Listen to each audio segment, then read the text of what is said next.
Hello all welcome to geo political news episode 3. ఈరోజు date వచ్చేసి మార్చి 6, 2026. First news. Middle ఈస్ట్‌లో ఇంకా మంటలు రగులుతూనే ఉన్నాయి. అమెరికా అధ్యక్షుడు డొనాల్డ్ ట్రంప్ చేసిన తాజా వ్యాఖ్యలు ఈ నిప్పుకు మరింత ఆజ్యం పోశాయి.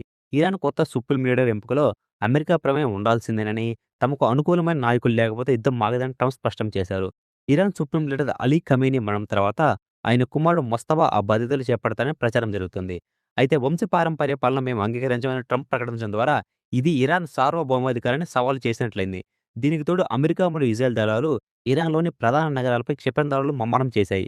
ఇరాన్ కూడా వెనక తగ్గడం లేదు. ఇరాక్ మరియు సిరియాలోని అమెరికా స్థావరాలపై ఎదురుదాడి చేస్తోంది. Next news. ప్రపంచం యుద్ధ వాతావరణంలో ఉండగా చైనా తన ప్రతాపం చూపిస్తుంది. తాజాగా జరిగిన పార్లమెంటు సమావేశాల్లో చైనా తన రక్షణ బడ్జెట్‌ను ఏకంగా 23 లక్షల కోట్లకు పెంచుతూ నిర్ణయం తీసుకుంది. ఇది గత ఏడాదితో పోలిస్తే 7% ఇంక్రిమెంట్. చైనా ఇంత భారీ మొత్తాన్ని ఎందుకు ఖర్చు చేసిందంటే అమెరికాతో పెరుగుతున్న పోటీ, తైవాన్ సమస్య మరియు ఇప్పుడు ఇరాన్ యుద్ధం వల్ల తమ ఆధిపత్యాన్ని కాపాడుకోవాలని చైనా భావిస్తోంది. ముఖ్యంగా అత్యాధునిక జెట్ విమానాలు, ఎయిర్‌క్రాఫ్ట్ క్యారియర్లు మరియు ఆర్టిఫిషియల్ ఇంటెలిజెన్స్ అధికారిత ఆయుధాల తయారీకి ఈ నిధులు కేటాయించింది. మన సరిహద్దుల్లో చైనా కదలికలు పెరుగుతున్న వేళ ఈ బడ్జెట్ పెరుగుదలకు భారత్‌కు ఆందోళన కలిగించే విషయమే. భారత్ కూడా తన రక్షణ రంగాన్ని బలోపేతం చేసుకోవాల్సిన అవసరం ఏర్పడింది. ఆసియా ఖండంలో పవర్ బ్యాలెన్స్ మారుతుండడంలో భవిష్యత్తులో యుద్ధ మేఘాలు సూచిస్తోంది. Next news. భారత్ వైమానిక దళానికి ఒక పెద్ద షాక్ తగిలింది. అస్సాంలోని జోర్హత్ ఎయిర్ బేస్ నుంచి టేకాఫ్ అయిన కొద్దిసేపటికే అత్యంత శక్తివంతమైన సుకోయ్ 30 ఎంకేఐ విమానం రాడార్ నుంచి కనుమరుగైంది. కర్ఫీ ఆంగ్లాంగ్ అటవీ ప్రాంతంలో ఈ విమానం కూలిపోయి ఉండవచ్చని అధికారులు భావిస్తున్నారు. విమానంలో ఉన్న ఇద్దరు పైలట్ల ఆచూకీ కోసం వందలాది మంది దళాలు గాలింపు చర్యలు చేపడుతున్నారు. స్థానికులు పెద్ద శబ్దం విన్నారని చెప్పడంతో ఆ ఆ ప్రాంతంపై ప్రత్యేక దృష్టి సారించారు. వాతావరణం అనుకూలించకపోవడం మరియు దట్టమైన అడవి ఉండటంతో సెర్చ్ ఆపరేషన్‌కు ఆలస్యమవుతుంది. అత్యాధునిక ఫీచర్‌లు ఉన్న సుఖోయ్ విమానం ఇలా అదృశ్యం అవ్వడం వెనుక ఏదైనా సాంకేతిక లోపం ఉందా? లేక శత్రువు ప్రమాదం ఉందా అని విచారణలో తేలాల్సి ఉంది. పైలట్లు సురక్షితంగా తిరిగి రావాలని దేశమంతా కోరుకుంటోంది. Next news. 2026 మార్చి నాటికి ఇస్రో తన 7 అతిపెద్ద మిషన్‌లు పూర్తి చేయాలని లక్ష్యంగా పెట్టుకుంది. ఇందులో అత్యంత కీలకమైనది గగన్యాన్ మొదటి అన్క్రూడ్ మిషన్. అంటే మనుషులు లేకుండా అంతరిక్షంలోకి రాకెట్‌ను పంపి క్షేమంగా తిరిగి తీసుకురావడం.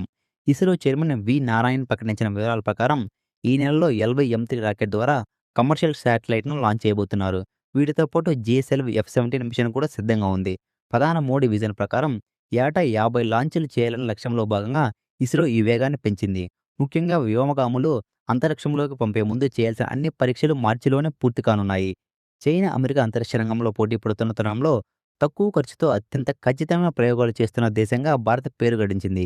ఈ 7 మిషన్ల సక్సెస్ అయితే 2026 చివరిలో భారత్ తొలి వ్యోమగామిని అంతరిక్షంలోకి పంపడం ఖాయం. Next news. అమెరికా, ఇరాన్ మధ్య యుద్ధం జరుగుతున్న వేళ అమెరికా ప్రభుత్వం భారత్‌కు ఒక అనూహ్యమైన మినహాయింపు ఇచ్చింది. ఇరాన్ యుద్ధం కారణంగా ప్రపంచవ్యాప్తంగా చమురు ధరలు పెరగకుండా ఉండేందుకు భారత్, రష్యా నుంచి క్రూడ్ ఆయిల్ కొనుగోలు చేయడానికి ట్రంప్ ప్రభుత్వం పచ్చజెండా ఊపింది. అసలు అమెరికా ఎందుకు వెనక్కి తగ్గింది అంటే సాధారణంగా రష్యాపై ఆంక్షలుంటాయి. కానీ ప్రస్తుతం ఇరాన్‌లో సంక్షోభం వల్ల గల్ఫ్ దేశాల నుంచి సరఫరా నిలిచిపోయే ప్రమాదం ఉంది. ఒకవేళ భారత్ వంటి పెద్ద దేశం రష్యా నుంచి ఆయిల్ కొనకపోతే డిమాండ్ పెరిగి పెట్రోల్ ధరలు లీటర్‌కు 200 దాటే అవకాశం ఉంటుంది. అందుకే అమెరికా తన పంతం పక్కన పెట్టి భారత్‌కు ఈ వెసులుబాటు కల్పించింది. Next news. ఇండియా మరియు బ్రిటన్ మధ్య చారిత్రాత్మక వాణిజ్య ఒప్పందం అమలుకు సిద్ధమైంది. ఏప్రిల్ 2026 నుంచి ఈ ఒప్పందం అమల్లోకి రాబోతుంది. ఇది కేవలం వ్యాపారం మాత్రమే కాదు, భారత్‌కు ఒక గ్లోబల్ సూపర్ పవర్‌గా ఎదగడానికి ఒక మెట్టు. ఈ ఒప్పందం వల్ల మన దేశానికి వచ్చే లాభాలేంటంటే, మన దేశం నుంచి వెళ్ళే టెక్స్‌టైల్స్, ఫుట్‌వేర్ మరియు ఆభరణాలపై బ్రిటన్‌కు ఎటువంటి పన్నులు విధించదు. అంటే మన వస్తువులపై అక్కడ తక్కువ ధరలకే దొరుకుతాయి. తద్వారా మన ఎగుమతులు పెరుగుతాయి. బదులుగా భారత్ కూడా బ్రిటన్ కార్లు మరియు విస్కీపై పన్నులు భారీగా తగ్గిస్తుంది. దాదాపు $56 బిలియన్ వ్యాపారాన్ని రెట్టింపు చేయడమే లక్ష్యం. బ్రిటన్ ప్రధాని కీర్ స్టార్మర్ దీన్ని బ్రెగ్జిట్ తర్వాత బ్రిటన్ సాధించిన అతిపెద్ద విజయంగా అభివర్ణించారు. అటు భారత ప్రధాని మోడీ విజన్ ప్రకారం ఐరోపా దేశాలతో భారత్ బంధం మరింత బలపడుతుంది. ఇది మన దేశంలో లక్షలాది ఉద్యోగాలకు అవకాశం సృష్టించబోతుంది. Next news. ఇరాన్, ఇజ్రాయెల్ యుద్ధం కేవలం పశ్చిమాసియాకే పరిమితం కాలేదు. మన పొరుగున ఉన్న హిందూ మహాసముద్రంలో కూడా ఉద్రిక్తత నెలకొంది. విశాఖపట్నంలో జరిగిన మిలాన్ 2026 విన్యాసాల్లో పాల్గొని తిరిగి వెళ్తున్న ఇరాన్ యుద్ధ నౌక ఐరిస్ డేనస్ 70పై అమెరికా సంచలన దాడి చేసింది. శ్రీలంక సమీపంలో అంతర్జాతీయ జలాల్లో ప్రయాణిస్తున్న ఈ నౌకను అమెరికా జలాంతర్గామి టార్పెడోలతో ముంచేసింది. ఈ ప్రమాదంలో 100 మందికి పైగా సిబ్బంది గల్లంతవగా కేవలం 32 మందిని మాత్రమే శ్రీలంక నేవీ రక్షించగలిగింది. భారత్‌కు ఆతిథ్యం ఇచ్చిన ఈ కార్యక్రమంలో పాల్గొన్న ఈ నౌక ఇలాంటి దాడి జరగడం దౌత్యపరంగా భారత్‌కు పెద్ద సవాలుగా మారింది. భారత ప్రభుత్వం దీనిపై ఇంకా అధికారంగా స్పందించలేదు. ఈ ఘటన తర్వాత సముద్ర మార్గాల్లో వాణిజ్యం రిస్క్‌లో పడింది. భారత్‌కు చమురు మరియు గ్యాస్ వచ్చే మార్గాల్లో భద్రత కరువైంది. అమెరికా చర్యను ఇరాన్ సముద్రపు అరాచకం అని అభివర్ణించింది. భారత్ తన నౌకల రక్షణ కోసం ఎలాంటి చర్యలు తీసుకుంటుందో వేచి చూడాలి.